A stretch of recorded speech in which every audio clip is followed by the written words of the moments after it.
Hey, if you've got a business question and would you like to be on this show, simply go to this URL, fill in the details, and one of my team will get back to you real soon. Well, Caleb, welcome to Mentored. Where are you calling in from today?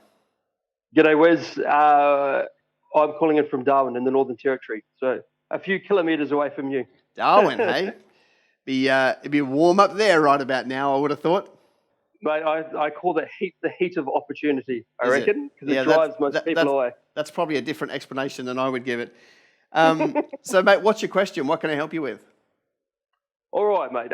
So my side business that I'm wanting to grow to overtake my normal job, there's a gentleman that's retiring in the industry, and he's wanting to pretty much pass the reins on to someone else.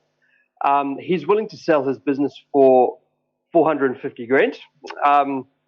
Gross income from that business is just over, it's approximately 200.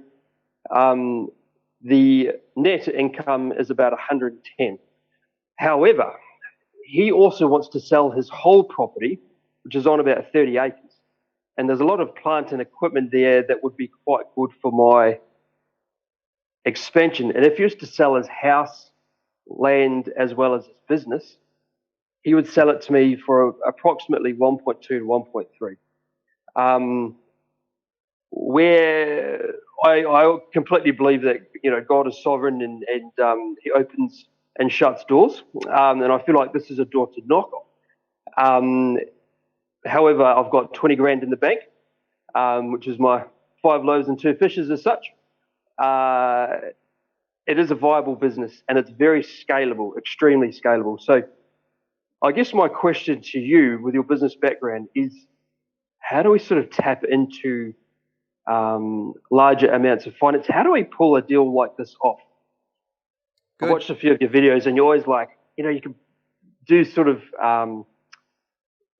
you've got a good imagination which works well. Yeah, cool.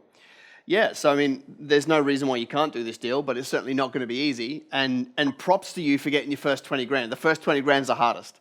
Don't be fooled. That's a real clear marker. You get to 20 grand, that's the hardest part. Most people don't get to the point where they've got 20 grand in available cash. So it's the hardest marker to get, actually. It gets easier from here. So props to you for doing that.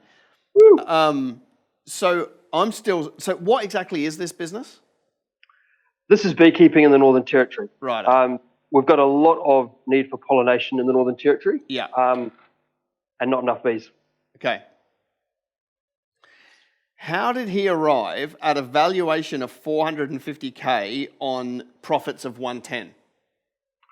Okay, so it's the plant and machinery. So he's got a honey harvesting plant that's worth brand new about 120. Yeah. I'd value it at probably between 80 and 90. Yeah. He's got a large truck, high-no truck, that fits. It would fit about 200 hives on the back, and he's also got a trailer that attaches to that would fit about the same again. He has a multi-one loader, which is like a 4-wheel drive forklift. That's worth probably 40 grand. Look, I would say I watched your video on how to value a business, and you start at zero. So I did that, and I went in. My valuation of the business itself, not taking in his income, you're probably looking at late 200s tops. Yeah. Yeah. So is there about 200 grand in plant and equipment or something like that? Yes. Okay. So he's trying to get a multiple of like 2.3 times net profit. Yep, I'd agree with that. Which you could actually justify if you got recurring business. So if you've got clients that have been with you if you've got contracts, it's definitely worth that. But even if you've got long-term clients that you're with every year and you're pollinating their mangoes every year or whatever, then cool. Like, it's probably worth a 2.3 multiple. So you can justify a valuation of 450 if you include plant and equipment. So that's fine. The broader question of how do you buy the house and land with a combined value, so that's another 750K for the land and the house, right? Yeah. That one's going to be a little bit tougher because, okay, so number one, you go back and you vendor finance it, and you ask this guy to vendor finance all of it. Now, the chances of him saying yes to that are pretty low, but But you wouldn't rule out the fact that you could go back to this guy and your anointing and the Lord gives a grace on it, and this guy goes, I just like you and I'm set up for life financially, so I'm going to support you to buy this business, right? That happens, so you should ask the question. Outside of that, you could probably vendor finance the business. He would probably vendor finance the business and not vendor finance the land. If he was going to make a decision like that, that's probably how he would go. So I guess, for me, you're going to want to put the company and the house and land in a different entity, right? Okay. You and your accountant can work out how best and what the entity should be. But let's just call them trading company and holding company, just for the sake of it, right? So you'd put the company into the trading company because it's the one that basically assumes most of the risk, does the trading. You'll want to put the property, the 30 acres, and possibly some plant and equipment in the holding company, because then if somebody was to sue the trading company because you did the wrong thing with the bees, you wouldn't have the holding company exposed with the real estate in it, right? So you'd want to separate those. And as much as I'm answering this for you, Caleb, I'm answering it for everybody that watches it, right? You always want to separate your asset base from your risk of trading, right? So then you're left with a holding co that is going to hold, say, 750 grand's worth of real estate. You could then create a memorandum of understanding, just a simple one-page prospectus that says, if you want to come invest with me, then this is what that looks like.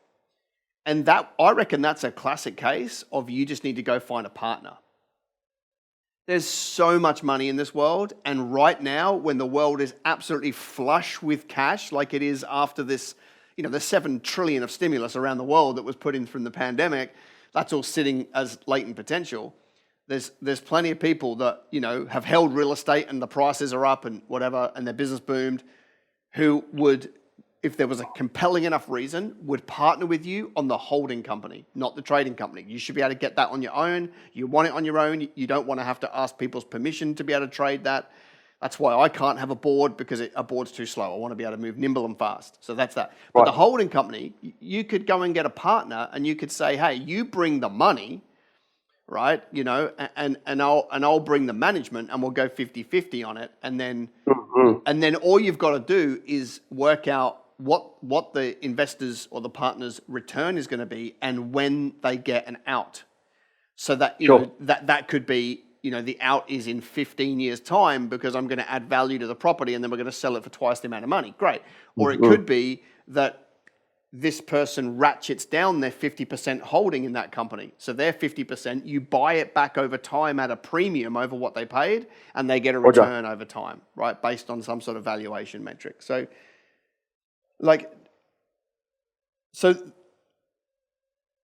you're probably not going to get there without a partner, though. So either the vendor is the partner with vendor finance, or you've got to go externally. And the way you find a partner, there is no pool. I reckon I get an email a day, if not more, from some stranger saying, hey, I need to access, funds from a partner. Can you introduce me? Or what are the networks? There's no networks.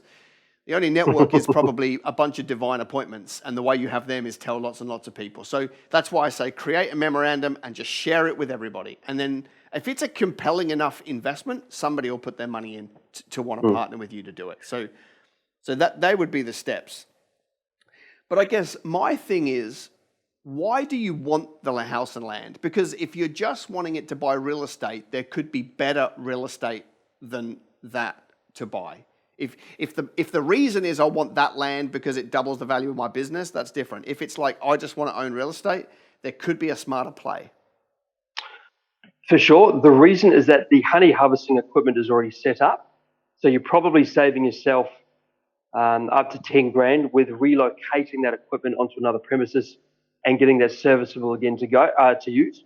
So that's not a huge cost though, right? Like that can be done anywhere.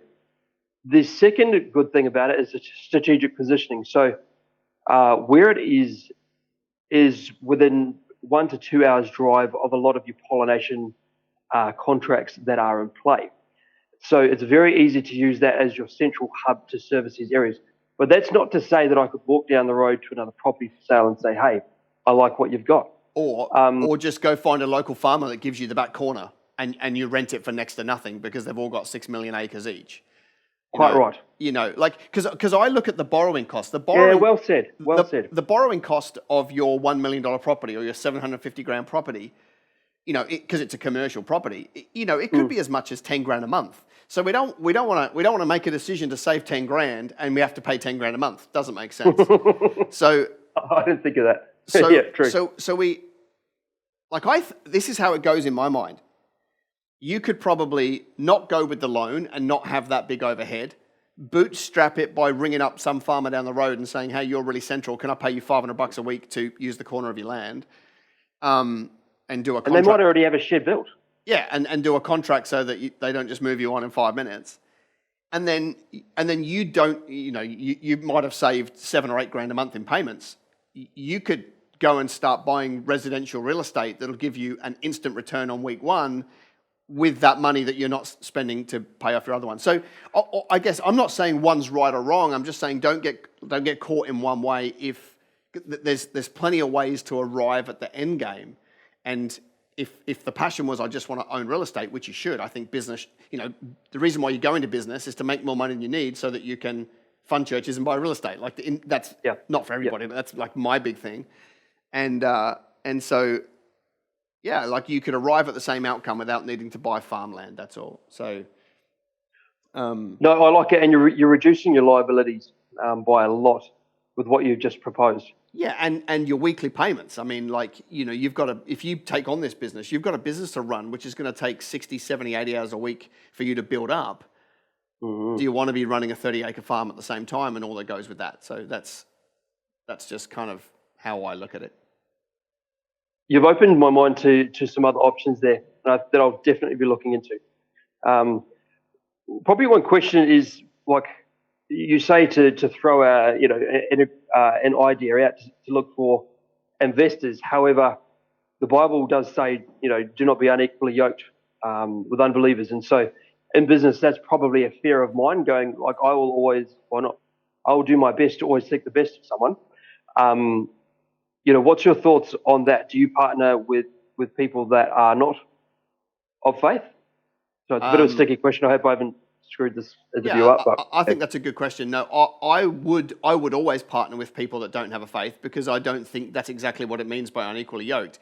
Like I've been in business with Christians who have screwed me over. Like we weren't equally yoked because we didn't hold true to the same values.